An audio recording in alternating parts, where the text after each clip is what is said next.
Salut à tous, bienvenue dans The Diversity Society, un programme réalisé en collaboration avec Wominds. Présenté par Michel Juvillier et Elodie Dratler.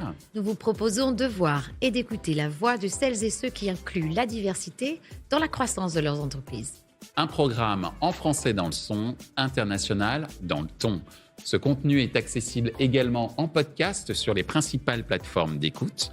Une émission produite par The Society's Media dans les studios de Webedia, avec pour partenaire média 100% Média Impact. Et ce mois-ci, notre thème est le suivant, la reconversion professionnelle comme levier d'inclusion des femmes dans le secteur de la tech. Selon l'Observatoire européen du numérique, en 2020, les femmes ne représentaient que 17% des professionnels du secteur tech en Europe et 33% en France. Or, nous savons que la diversité est essentielle pour l'innovation et la croissance économique. Alors, comment pouvons-nous favoriser la présence des femmes dans ce secteur en pleine croissance ? La reconversion professionnelle s'avère être une solution prometteuse. Et d'ailleurs, plusieurs programmes de formation dédiés ont vu le jour pour encourager les femmes à se lancer dans ces carrières tech. Notamment en France, des initiatives comme Social Builders, Women in Tech, la fondation Femmes at Numérique soutiennent activement l'inclusion des femmes dans l'industrie numérique. Ces programmes offrent non seulement des formations, mais également des opportunités de réseautage et de mentorat. Nous explorerons également comment les partenariats publics-privés sont essentiels pour faciliter ces reconversions, et notamment en finançant des formations ou en soutenant des politiques d'inclusion volontariste des femmes. Afin d'échanger sur notre thème du jour, nous proposerons 3 questions à nos invités. Et la première, à quoi correspond cette notion de reconversion professionnelle des femmes dans la tech ? En quoi le recrutement des femmes en reconversion peut être un levier de performance économique et sociale pour la tech ? Et enfin, comment nos 2 invités voient-ils évoluer la reconversion professionnelle des femmes dans la tech ? Pour en débattre, nous avons le plaisir de recevoir Didier Thomas, directeur territorial 92 chez Pôle emploi. Emmanuelle Larocque, fondatrice de Social Builders.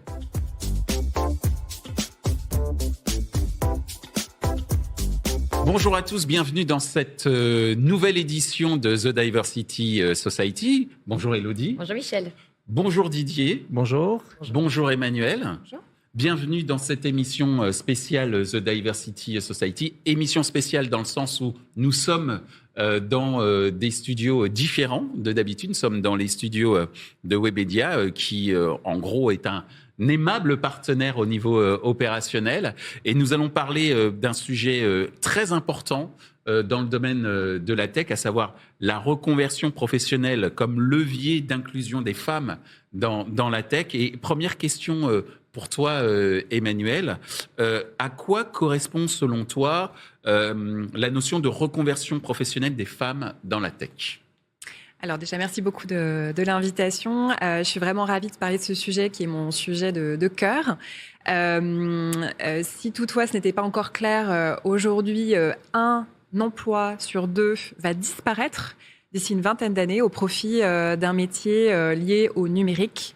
Et concomitamment, en fait, les femmes continuent à déserter les métiers numériques et techniques. Donc on a un espèce d'effet inverse, et pourtant on voit que si on veut travailler collectivement à l'égalité professionnelle, il va falloir investir justement la présence des femmes dans la tech, puisque sinon elles auront beaucoup plus de difficultés à trouver un emploi, à évoluer dans les entreprises, et bien sûr ne parlons même pas d'égalité salariale. Donc ça, c'est le défi que s'est lancé Social Builder, qui est une association qui héberge un centre de formation et d'insertion aux métiers numériques et techniques qui est dédié aux femmes. Ça fait 12 ans qu'on travaille à permettre aux femmes de découvrir les métiers numériques et techniques, parce qu'il y en a beaucoup. Ils sont très variés, il y en a pour tous les goûts, mais souvent, ils ne sont pas très lisibles en fait, pour des personnes qui ne sont pas dans l'univers du numérique. Ensuite, on fait de la formation jusqu'à l'insertion professionnelle. Donc la reconversion professionnelle, en fait, c'est la meilleure façon d'avoir des femmes dans le numérique. Et parce que ce chiffre n'a pas encore été donné, il faut savoir qu'aujourd'hui, il n'y a que 16% de femmes dans les métiers techniques. Et pourtant, il y a une quarantaine d'années, on était pratiquement à 40%. Donc, on continue à perdre des femmes, bien que le numérique soit l'avenir de l'emploi. Merci Emmanuel. Merci Emmanuel. Il est très très peu encourageant, hein, ce chiffre-là qui passe de 40 à 16%. On va essayer de comprendre comment... de lui donner un peu une signification. Et justement, ça me permet de rebondir auprès de toi, Didier. Pour Pôle emploi, qui sera demain France Travail, qu'est-ce que ça veut dire, cette notion-là, non seulement de reconversion, mais j'imagine de redonner un souffle à cette présence du féminin dans les métiers de la tech? C'est un enjeu stratégique à plusieurs niveaux. Alors, pour Pôle emploi, la reconversion, c'est son métier. Puisque le métier de Pôle emploi, c'est transformer sa main-d'œuvre existante, le demandeur d'emploi, au profit des demandeurs, des entreprises surtout. Donc au profit des entreprises, quand on regarde, c'est aussi quel est le marché du travail aujourd'hui sur le secteur du numérique. Si on regarde les salariés existants aujourd'hui, c'est pratiquement 800 000 salariés en France. La moitié sont en Île-de-France. Et là, quand je dis ça, je dis que la moitié de la réalité. Parce que les seules choses qu'on donne à voir aujourd'hui dans les secteurs du numérique, ce sont les entreprises du secteur numérique. Sauf que, tu l'as dit Manuel, le numérique, c'est partout maintenant aujourd'hui. Et on en aura besoin de partout. Donc vous voyez l'enjeu, les ampleurs sur lesquelles nous sommes et la stratégie sur laquelle nous devons nous poser. Donc en effet, transformer nos main-d'œuvre aujourd'hui, reconvertir l'ensemble de nos demandeurs d'emploi au profit des entreprises, donc de ce secteur qui est un des secteurs les plus porteurs. Ça, c'est un vrai enjeu et c'est pour ça que Pôle emploi aujourd'hui, que je représente au niveau régional sur ce secteur numérique, est très présent à vos côtés. Pourquoi ? Parce que en effet, on a 26% à peu près de demandeuses d'emploi qui voudraient être sur le numérique. C'est pas suffisant.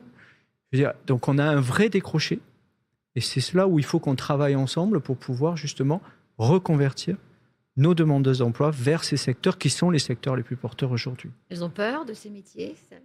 Elles ne les connaissent pas. Ils ne connaissent pas.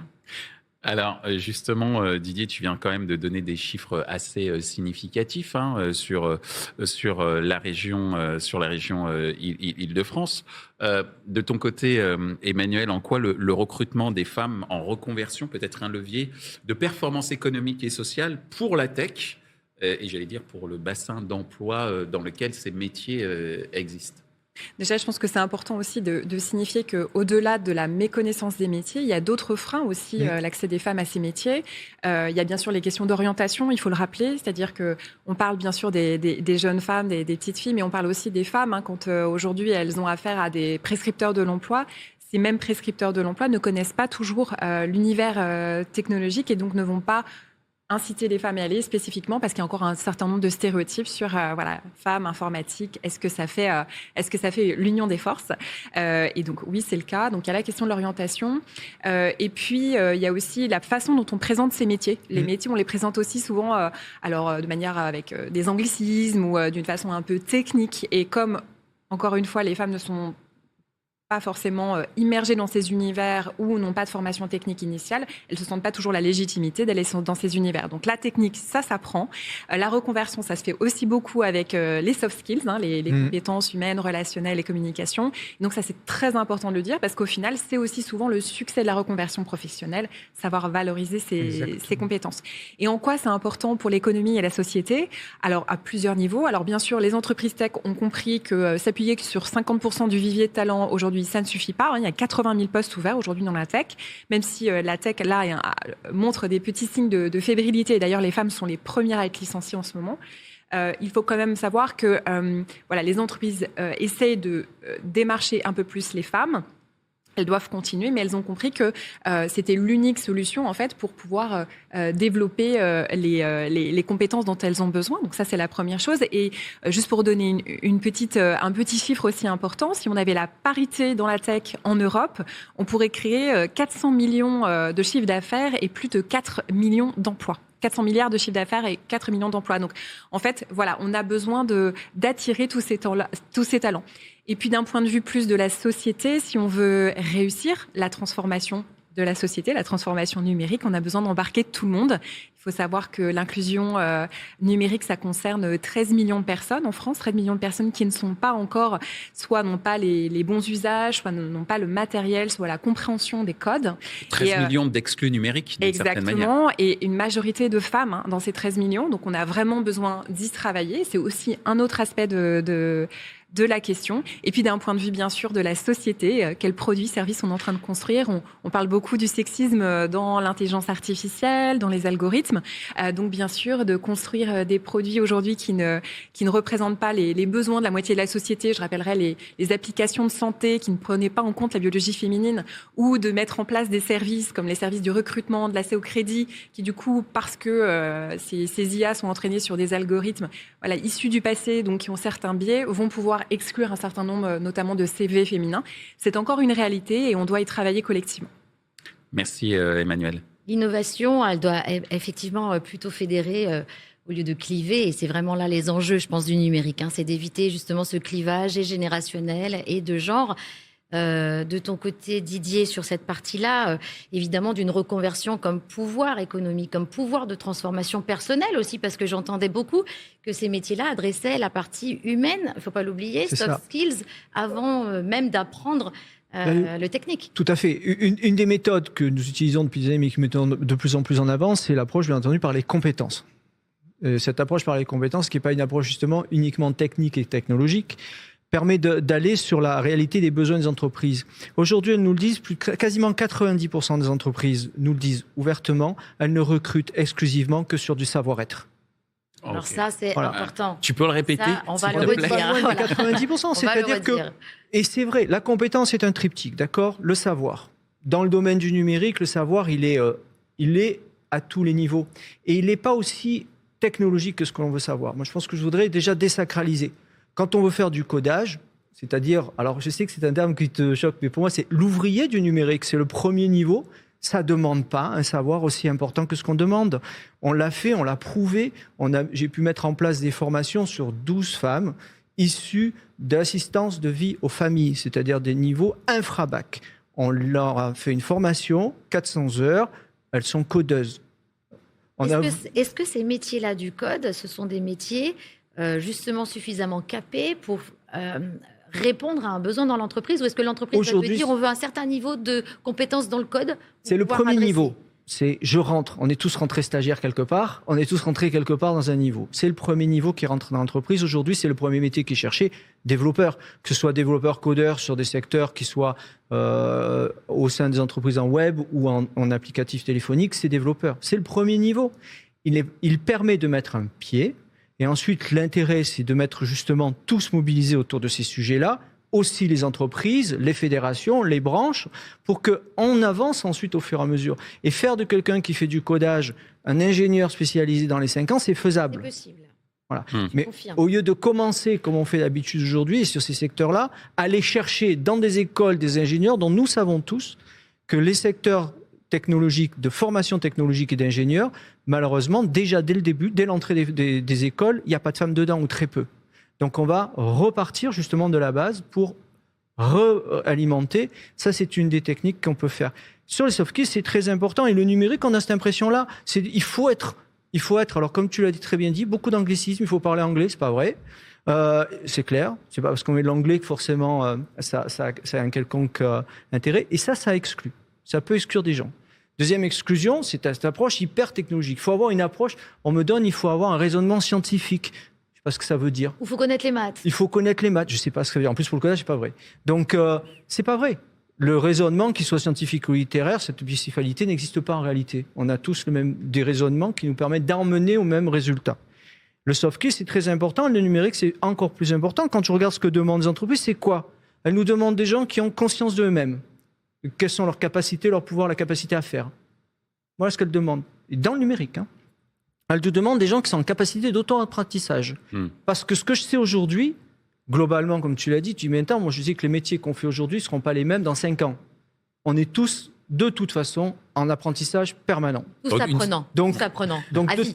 Voilà, donc de toute façon. Et dans le numérique, il y a cette forme exponentielle d'évolution qui fait qu'on apprend en permanence. Et parfois, on peut revenir. Moi, j'ai de grandes entreprises numériques qui m'expliquent qu'aujourd'hui, ils cherchent des gens qui font du Java. Parce que le raisonnement Java, ils en ont besoin aujourd'hui pour l'intelligence artificielle, même s'ils ne font pas du Java. Donc, vous voyez, cet auto-apprentissage, il est le cas de tout le monde. Et le deuxième élément, c'est la relation. La relation à l'autre et la relation à l'équipe. On a souvent tendance à en penser que le numérique, c'est des geeks derrière leur ordinateur avec de la bière et des chips. Je sais pas, c'est pas ça. Il y a énormément de relationnel dans ces métiers-là. Et quand, soit parce qu'on est dans des porteurs de projets, donc on va dans les entreprises, on va aider des gens. Et je vous l'ai dit, il n'y a pas que les entreprises du secteur numérique. Quand je vais aller voir mon boulanger pour lui faire un applicatif lui permettant peut-être de développer son entreprise, il va falloir que je parle avec lui quand même. Donc voilà les soft skills qui sont posés. Bon, là, je veux dire, en quoi on exclurait des femmes sur ces soft skills-là, qui sont pour moi des bases essentielles. Bien au contraire, sur la partie notamment relationnelle et capacité à fédérer, à travailler dans le collectif sur un projet numérique. Donc ça rebondit et la question, elle est claire. Moi, la seule réponse que je peux avoir, c'est qu'on est dans une société, 51% de femmes, je ne vois pas pourquoi je n'ai pas autant dans le numérique. Je ne comprends pas.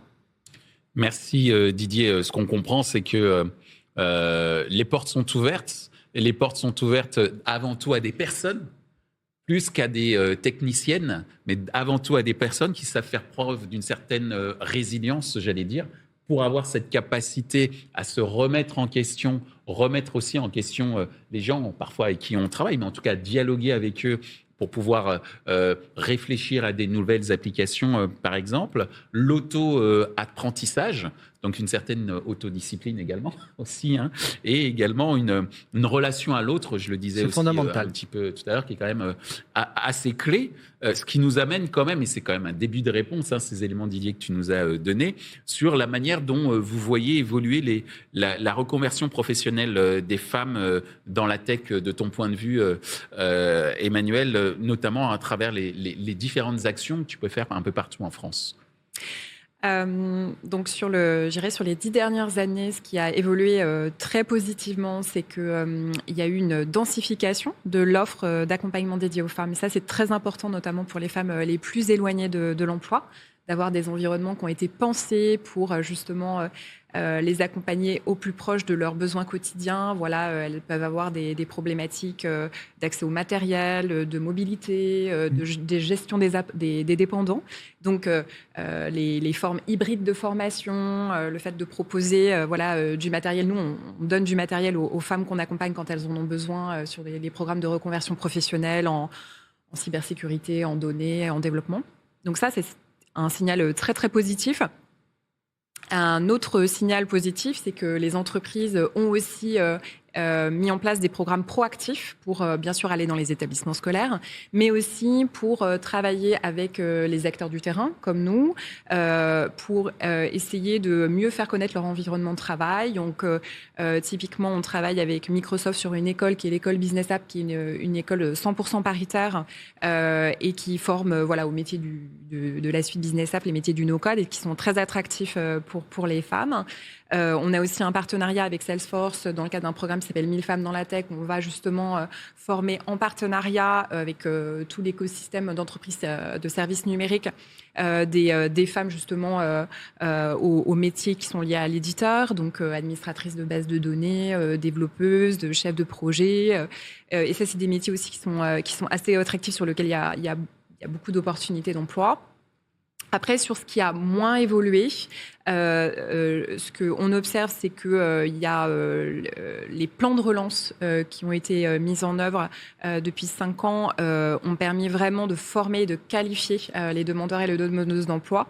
En revanche, comme je dirais, les financements dédiés au numérique n'ont pas été suffisamment ciblés ou proactivement ciblés vers les femmes, il y a eu un énorme manque à gagner pour elles. Donc, on les a formées, mais pas sur ces compétences et ces métiers d'avenir ce que l'on peut encore malheureusement observer, et que sur tout ce qui est le marketing direct, le marketing genré, donc comment on va aller vers les femmes et leur parler différemment des métiers, là, on n'a pas encore fait suffisamment évoluer les pratiques pour créer des nouveaux imaginaires pour que les femmes s'envisagent dans les univers techniques. Voilà, donc ça, c'est encore à faire bouger. Et puis peut-être la dernière chose, c'est que je trouve que autant au niveau des directions d'entreprise, les messages aujourd'hui sont clairs, sont positifs, sont engageants. Au niveau du management, voilà, on les a bien formés. Nous, on a développé un MOOC qui s'appelle « Recruter des femmes dans le numérique ». Il est ouvert à tous, il dure 2 heures. Il permet aux recruteurs, aux managers de savoir rédiger une offre d'emploi inclusive, faire des entretiens professionnels qui soient beaucoup plus efficaces pour engager les femmes, mieux créer des environnements professionnels attractifs. Mais ce qu'on observe par ailleurs, c'est que les équipes, ça ne redescend pas encore au niveau des équipes. Et si on veut engager les femmes et les faire rester dans l'entreprise, parce que c'est pas le tout d'y rentrer, il faut les faire rester, et elles y partent 2 fois plus vite que les hommes.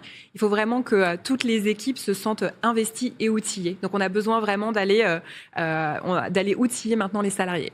Alors, je voudrais juste revenir avant, Élodie, que tu puisses poser la question à Didier. Il y a un mot-clé qui me paraît assez intéressant.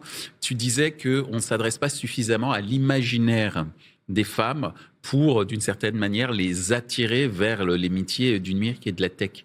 Tu peux nous en dire un petit peu plus sur cet imaginaire? Qu'est-ce qu'il faut faire, en fait? On dit beaucoup aux femmes qu'il faut oser la tech. Je crois que pour oser prendre des risques, pour oser sauter le pas, il faut avoir envie d'y aller, déjà. Et la question de l'envie, elle va, pour nous, s'ancrer dans l'idée qu'on va y être légitime et qu'on va s'y épanouir. Voilà. Donc, pour pouvoir être légitime et s'y épanouir, il faut avoir des messages sur lesquels on peut se raccrocher et sur lesquels il y a du sens. Aujourd'hui, quand on parle, quand vous lisez une fiche de poste dans les métiers techniques, on met en avant les technologies utilisées, on met en avant des univers de travail dans lesquels on a déjà évolué, et donc tout ce qui est complètement déconnecté aujourd'hui avec l'univers dans lequel ont évolué les femmes, parce que on les a orientées dans des métiers ou dans des univers professionnels qui sont pas liés à ça. Donc l'enchantement, ça vient de créer des imaginaires, donc passer par les usages. Voilà, vous utilisez au quotidien des applications, voilà comment elles sont créées, voilà pourquoi elles sont créées, voilà à quoi et quelle destinée elles vont avoir et le sens par lequel on va rentrer. Et à partir de ça, on va expliquer les métiers autour de ces applications. Il y a tel type de métiers qui interagissent au quotidien comme ça. Et voilà pourquoi on vous y attend. On vous attend dans ces environnements professionnels pour aussi partager vos expériences, votre connaissance des usages ou justement proposer vos idées. Donc ça, c'est créer des imaginaires, c'est créer des imaginaires sur des choses qui parlent aux gens, en fait. Merci pour ces précisions, Emmanuel. Je rebondissais, et je vais te donner la parole, du coup, évidemment, Didier, dessus. Donc, ce que je retiens quand même, c'est qu'il y a l'obligation d'un arc narratif à réinventer, à reposer avec une histoire de place pour qu'on puisse justement intégrer le genre dans ces secteurs-là, porteurs et d'emploi et évidemment de traction, j'allais dire de bons salaires aussi, parce qu'il en va aussi des enjeux d'autonomie salariale et de croissance ensuite pour le pays. Ce qui était très intéressant de comprendre, et ça je pense que tu vas beaucoup travailler, nous redire à quel point c'est un enjeu, cette relation tripartite, association, entreprise, Pôle emploi, il n'y a rien qui pourra se faire sans. Je pense que là c'est vraiment c'est collégial. Et puis, peut-être aussi avoir ton avis sur ces données, ces budgets sexo-spécifiques. C'est aussi ce que je retiens, d'avoir une volonté et financière, et managériale, et politique. C'est ça. Il faut... moi, je dis souvent sur ce sujet, comme sur beaucoup, mais sur celui-là en particulier, il faut avoir une vraie action volontariste. Si on laisse faire naturellement notre marché du travail, je pense qu'on aura très peu de chances à terme d'arriver à notre objectif de 50-50, voire plus. Pourquoi ? Parce que déjà, il y a un effet miroir sociologique, c'est-à-dire que déjà aujourd'hui, j'ai 90% des hommes qui sont dans le numérique. Donc, voilà, vous voyez ce que je veux dire. En général, je vais plutôt avoir tendance à, lorsque je vais proposer, à avoir des candidats hommes plutôt que des candidats femmes. Donc déjà, si on n'a pas cette volonté à imposer, ça ne marchera pas. Mais est-ce que Pôle emploi va aider, par exemple, à repenser le CV pour que l'entreprise puisse capter aussi des talents féminins? Est-ce que la première des choses, oui. Les CV, pour moi, je suis le premier à dire que vous savez, ça ne sert à rien. Donc, voilà, au moins que vous le savez, c'est fini. Aujourd'hui, on est sur une approche par compétences. Et ça, c'est fondamental. C'est plus une approche linéaire d'un CV. Qu'est-ce que tu as fait? Et souvent, chez les femmes, c'est très intéressant parce que lorsque l'on parle de cette approche compétences, on évitera de dire qu'il y a eu un trou pendant 10 ou 12 ans parce qu'elle a éduqué ses enfants. Elle a développé des tonnes de compétences. Oui. Voilà. Donc, c'est plutôt cette approche-là. L'approche linéaire, là, pour moi, elle n'est plus valable. Donc, c'est quelles sont les compétences qui ont pu être développées au cours d'une vie, que ce soit professionnelle, extra-professionnelle, associative, et dans sa vie familiale, on développe pas mal de compétences de savoir-être. Les fameux soft skills dont on parlait tout à l'heure. Donc, voilà, c'est ces sujets-là. Donc ça, c'est déjà la première approche, c'est sortir d'un stéréotype et l'approche par compétence qui est renforcée encore plus dans nos outils aujourd'hui, puisque les outils de rapprochement d'offres de demande se font sur cette approche-là aujourd'hui. Donc ça, c'est fondamental. Il y a une plateforme, c'est ça On a un outil de rapprochement et nous-mêmes, pour regarder, on propose des compétences, on ne propose plus des éléments simplement techniques. Deuxième élément, je pense que c'est cette approche aussi de pouvoir être la mouche du coche auprès des entreprises, c'est-à-dire de se dire, moi je vais vous présenter volontairement et plutôt tel type de profil. Ils sont atypiques, c'est pas des gens que vous voudriez, ils n'ont pas bac+5, ils sont pas super capés, c'est pas des hommes, ils ne demandent pas des hommes de femmes parce que quand même notre métier, c'est globalement sûrement de ne pas faire de discrimination à l'embauche, ça c'est une obligation. Mais en tout cas, on le sent. Donc, de pousser cette volontarisation là-dessus. De rassurer. Pardon. Oui. De rassurer aussi. Alors, ensuite, ça, c'est le côté entreprise. La rassurer, je pense qu'aujourd'hui, elles sont quand même ouvertes parce que, on l'a vu, on a d'énormes besoins. Jusqu'en 2027, on évalue à 270 000 salariés à embaucher, un minimum. Moi, aujourd'hui, j'ai 20 000 demandeurs d'emploi sur l'Île-de-France. Donc, vous voyez le gap. Ouais. Donc, les besoins, ils y sont. La tension y est. Il y a des écoutes, il y a des oreilles. Il faut qu'on y aille et qu'on pose ces sujets-là dès qu'ils ne sont pas posés. Parce que ce n'est pas, je pense, une volonté. C'est juste qu'on ne voit pas le sujet. Dès qu'il est posé, on a envie d'y aller. Mais quand on leur impose, est-ce que les entreprises, quand on va leur imposer un profil, est-ce qu'elles vont écouter? Alors ou est-ce moi, qu'elles vont... Je ne peux pas imposer. Je n'ai pas les moyens d'imposer les profils. On va dire orienter. Se rendre compte de l'intérêt. OK. Voilà. Quand vous dites, je vous reprends l'exemple, vous prenez 12 personnes issues de vie aux familles, vous dites je vais les former au codage et vous allez me les prendre, vous, grande entreprise du numérique, au 440. Au départ, ça ne s'est pas fait comme ça, quoi. Et au final, on a eu un souci, je vous le dis, c'est de poser le diplôme. Si on voulait faire une remise de diplôme, mais elles étaient toutes en poste. Donc on a eu du mal de les faire venir en temps réel. Et puis j'ai le DRH qui me dit, c'est quand le prochain là? D'accord. Voilà, donc c'est faire voir. Donner à voir. Donner, c'est aussi donner à voir les moyens. Les moyens, on les a. Je n'ai pas de sujet. Les moyens de formation, on les a. On peut faire des actions préparatoires opérationnelles à l'emploi, qui sont individuelles ou collectives. Ça veut dire que dès lors qu'une entreprise veut s'engager à côté d'un demandeur d'emploi pour un contrat CDI ou de 12 mois ou plus, on peut former pendant 400 heures, prise en charge par Pôle emploi. Et on peut aider aussi l'entreprise entre 5 et 8 euros sur les moyens de l'heure. Donc, on a les moyens et on le fait. Donc, c'est de pouvoir justement donner ces 400 heures-là. C'est le premier socle. Ce n'est pas suffisant pour évoluer dans une carrière, mais c'est le premier pas. Donc, ça, on l'a, on le fait. Il faut le faire d'autant plus.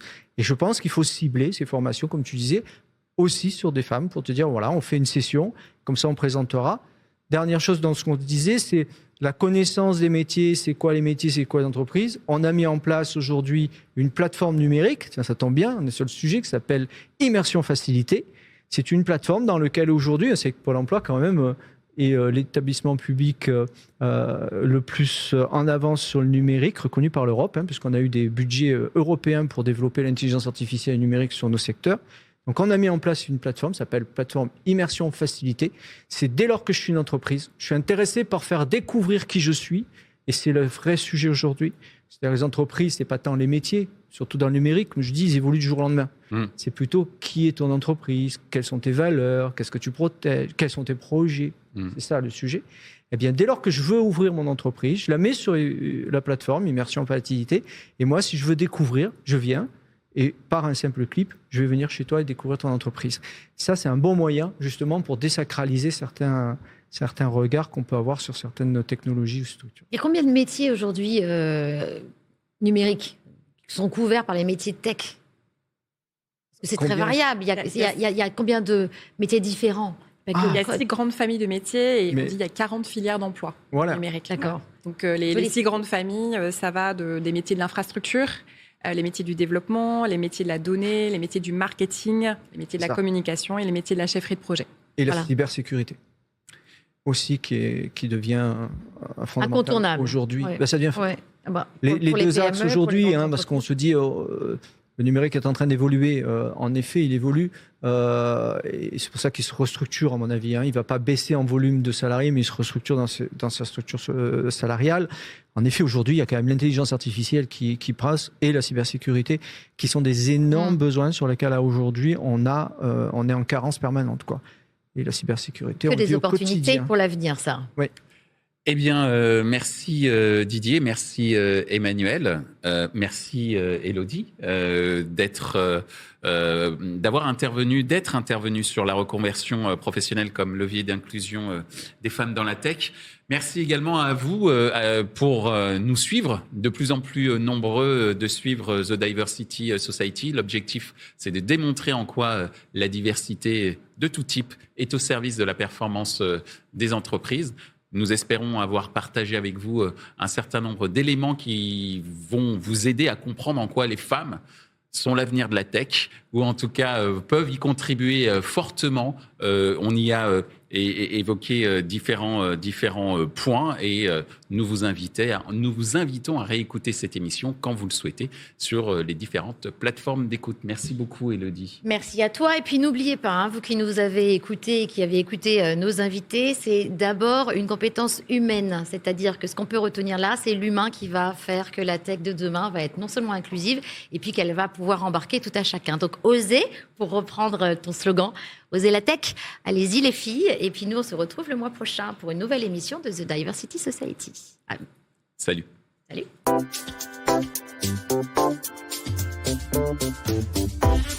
Ainsi s'achève ce débat autour de la reconversion professionnelle comme levier d'inclusion des femmes dans le secteur de la tech. Ce contenu est accessible en podcast sur les principales plateformes d'écoute.